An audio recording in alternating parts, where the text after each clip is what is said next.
G'day, it's the lawn expert here. This couch lawn has been eaten out by armyworm, and even though they finished foraging on the couch lawn, we can still see plenty of them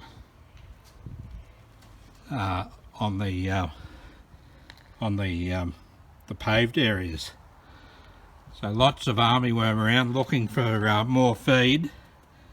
So we'll get to work and spray the whole lawn with Bifenthrin, and the customer will have to just water it in tonight or this afternoon, and that'll be the end of them.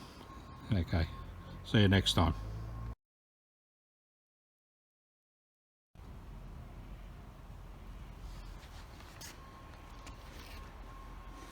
Lots of the coal grub, the armyworm, lots of them around. I'll just have a good close look at them.